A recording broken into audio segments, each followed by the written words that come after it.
Hello. All right, we will try this again. Earlier I had started and then hubby came in and wanted me to take a look at something. I wanted to do this recap. Earlier this week, I planned to do a whole lot of stuff and then life happened. For Nurses Week, there's like so much information that I have been working on for nurses in business, and small business owners, and blah, blah, blah. So I wanted to do this while I still was able to do so. I'm going to go ahead and get started. So in short, um, this week is Nurses Week and it is Small Business Owners Week. And as a nurse who has a business, I was just listening to so many conversations and consuming so much information, and wanted to leave you guys with some of that information and share it. And hopefully, hey Carrie, hey Kevin, thank you for the like. Um, Also, get your feedback on what's been going on and what's been on your radar for you as well. And I don't want this to be too long, but in short, the takeaways that I have from this week is we need each other. Humans are key to all opportunities in life. If you have personal goals that may require you going abroad and helping out where there's a need for somebody to do something, somebody will have to sign off on that in some way. Another human will be involved. Whether it's a new contract, another human will be involved. And also this week, I'm just seeing so many collaborations. A few people are having promotions, and I'm seeing Amy Porterfield and everybody, else around the different promotions and different people who are also promoting the membership site. I'm just seeing so many collaborations. So before I get too jumbled, I just want to introduce myself. I have a lot of new Facebook friends, so hello, hello. But I'm a visibility expert and self-advocacy practitioner. And what that means is I help people get seen. I've been helping people find out what they're truly great at for a long time. I've been trained as a registered nurse, and a lot of people may not know that we are trained to look for the good and the great in not so great situations, and we're trained to augment that and to strengthen that and put that on display. And my brain has been wired to see strengths in people since day one, I think. But, through that role of being a nurse, which I still am a couple days a week, I've been able to see people's strengths and help them get visible and help them show up for themselves. And so as a visibility expert, I work with my clients in setting up collaboration campaigns and such. So I don't want to talk too much about business on my personal page, but that's sort of what I've been up to and what I've been doing. But getting seen is so hard. Getting seen in a saturated market is challenging. And whether you're dealing with the hospital closures that I talk about a lot, whether you're dealing with the corporate layoffs that I see a lot, whether you're trying to grow your business and you're in a field that's saturated, standing out can be challenging. And I would just want to share some things that have helped me. And so whether you're a nurse or whether you're a business owner or both, friends with a lot of nurses who also have their businesses. Lots of nurses have their own home health practice, or a lot of nurses are legal nurse consultants. A lot of nurses are coaches. There's millions of nurses. They're the largest workforce, and a lot of them are women, and we do know that there's tons of women who are headed into business. So it's more than just a thing. So long story short, so whether you're a nurse or a business owner or a little bit of both, we're all responsible for communicating the value that we have. And before we can do that, before we can communicate the value that we have, we need to trust that we have value. We need to trust that we have value to communicate. We need to trust that we have value that's worth communicating, and we need to trust that it's our own responsibility to communicate that value to someone else. Lots of us are thinking that it's someone else's job to tell others about the difference that we make, whether it's on our job or in our business. A lot of people can sometimes feel as though they need to sit and wait for someone else to toot their own horn, or to toot their horn or bring them attention. But that's just not the case anymore. It has stopped being the case for a long time. And if we are doing something on our day job that's bringing value to our employer, anything that you can do for your day job, you can do for someone else outside of that with uncapped income potential. As we're working inside of a facility or a corporate role, we are limited. There's a salary cap. And that's part of why I started my own business, is because I reached the salary cap and people were trying to feed me information that I needed to go back to school to increase my salary cap, but I knew of otherwise. And that's why I started my own business. But in any case, that's all I was going to say for that. So in order for us to start to realize the type of value that we can give, we have to, again, believe that we have something to offer. And in the process of learning to trust our value, I really encourage everyone to take a look back at what they have contributed to their employer, or what they have contributed to another human. And if you are in your business and you're trying to grow your business, think about your past client results. As a business owner now of almost 4 years, I started in 2016, sometimes I forget the value that I've given my clients and customers, which is one of the reasons why client testimonials are so important. They're so important. You really need to get in the practice of, one, collecting them, but every so often read through them again. In fact, I just had a coaching call, and I don't mean to ramble all over the place, but those are epic. They always say coaches need coaches, and she helped me bring back to mind the ways I've helped people that I didn't even think about. So all of that to say is that, if you're struggling with communicating your own value and communicating your own value or realizing what you have to offer, you may want to speak to someone else who could give you their 2 cents on what you've done for them or what they've observed. So that's just the first point. Again, humans need each other, and also humans are the keys to all opportunities in life, and they need to be valued as such. So just conversations that I've had this week really helped me to appreciate that as well. I've been reading a lot about the Dream 100. Chet Holmes first talked about the Dream 100 effort in his book, The Ultimate Sales Machine, which everybody should read. It should be a required read. And he first did it, in there. And ClickFunnels, Russell Brunson and Dana Derricks and other people have talked about it. But pretty much it's a way to make sure that you're getting all the opportunities in life that you deserve via strategic collaborations. So if you feel as though you're not getting something in life that you feel like you should get, whether it's an ideal work situation, whether it's more clients, there's usually a strategic collaboration that you're missing. And I first realized this when I started into the career world. I came to the career world. I'm an introvert. I am an introvert. I've had to learn to be an extrovert in certain situations.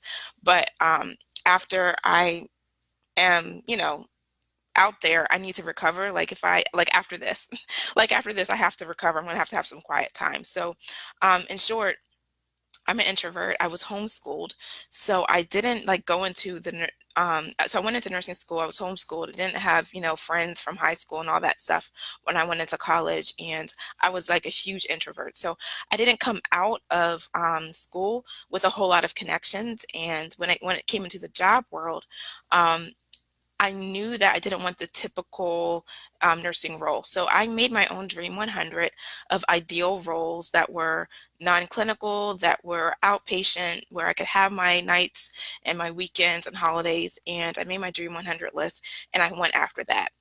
And then when I started my own business, I did my Dream 100 again. And I'm going to explain a little bit about this.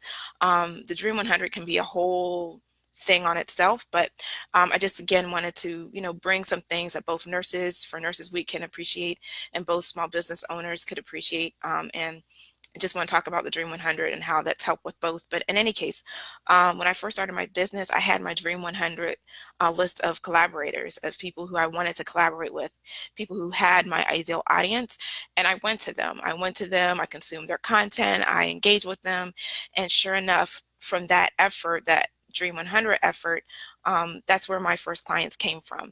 And actually, 2016 is when I started. I'm still getting returns on that. So That's something that I'm inviting you to consider, of making your own Dream 100 effort. And it looks like this. In fact, I just had posted about this in a group, and I was like, you know what? I post about a lot of stuff in different groups, and you guys need to do the same. If you're like dropping gems and dropping knowledge in groups, Facebook groups, consider taking that information out of the group and putting it into public eye. And I need to do a better job of that myself. So today I did that. Yay.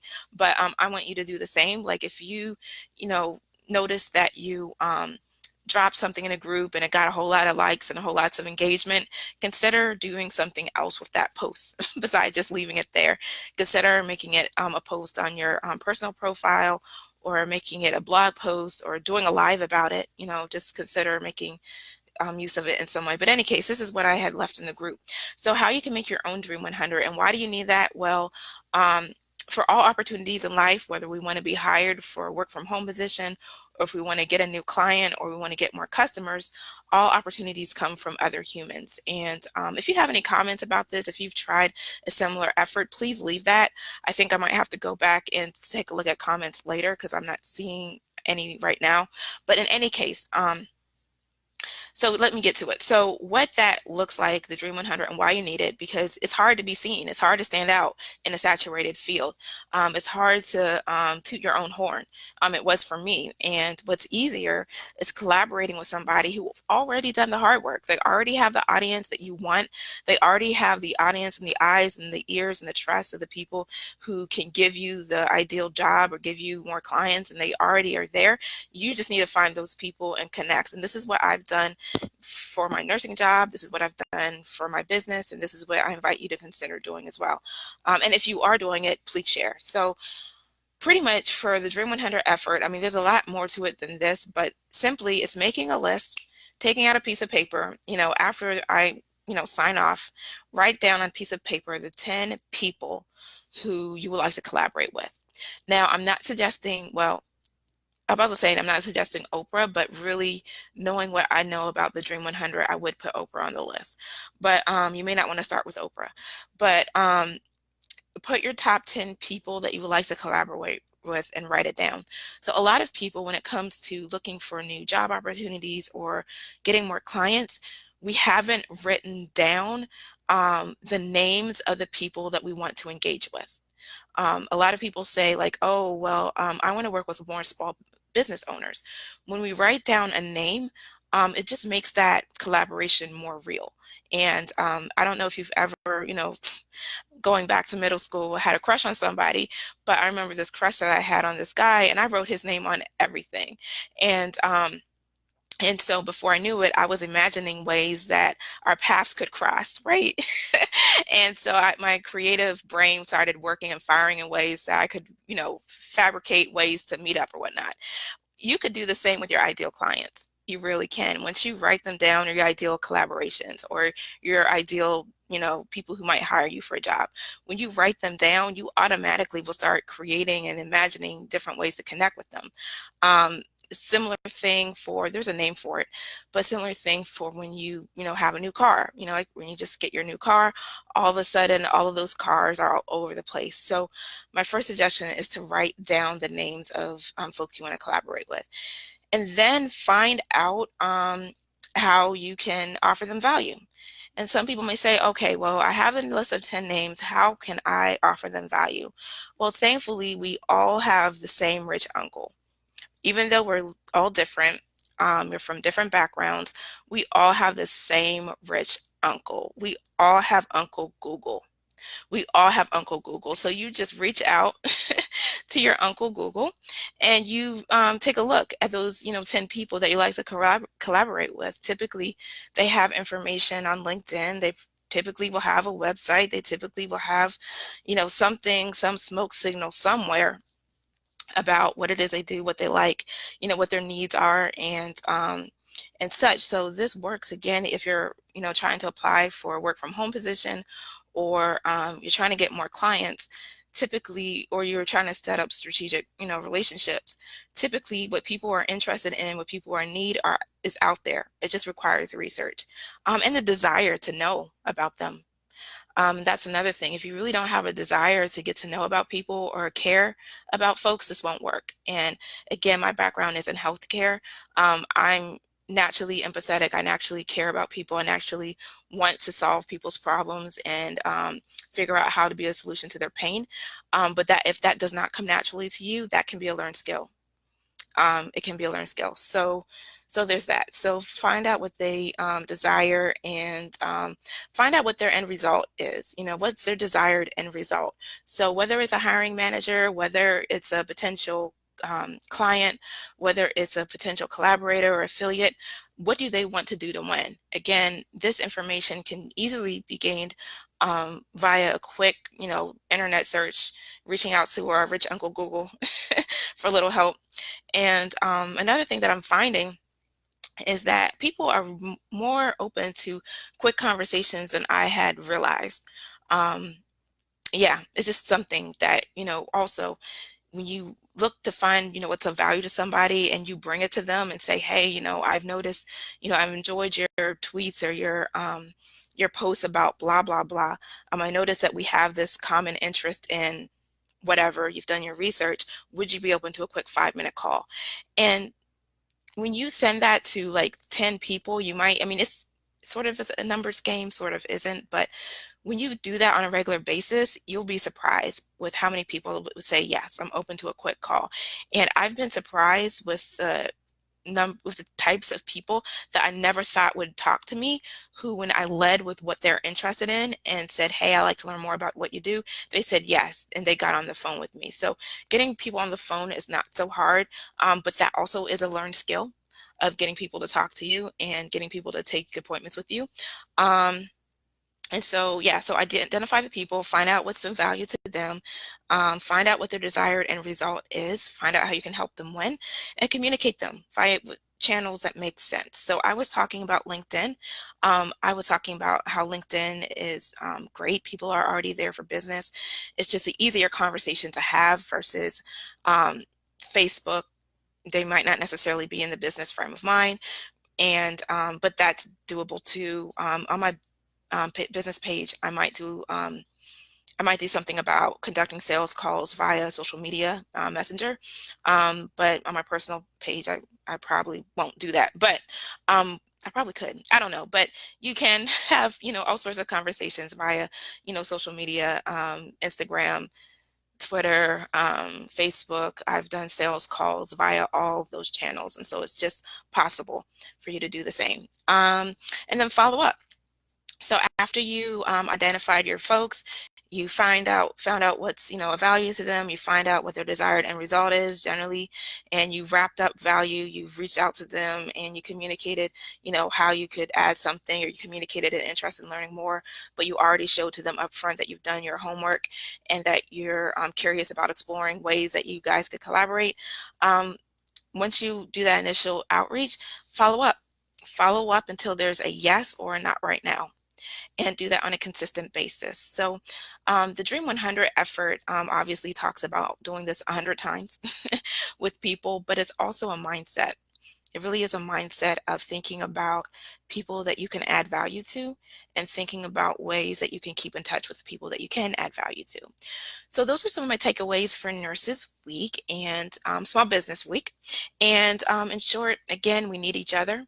Humans are the key to all opportunities in life. Last I checked, for any opportunity, whether it's a new job or career path or new client or new collaboration, a human will need to sign off on something. They'll need to lend their signature. And in short, let's help each other grow. All right. Thank you so much for hanging in there with me. And I really do want to start to do more lives. I don't really want to say what I want to do. I want to just be more about doing it. But I wanted to get this out before this week was over. I had planned to do all these things on Monday, but now it's Friday. And actually next week, we are going on I want to say a family vacation, but it's more like a hubby imposed timeout. I'm being put on timeout. I've been doing a lot behind the scenes, and my hubby wants to make sure that I'm enjoying a balanced work life. So I'm going to be unplugging a little bit next week. And so, any case, I'll see you around. If you guys have any questions or any experiences of how collaborations have helped you grow in career, business, or both, I'd love to hear about it. Take care.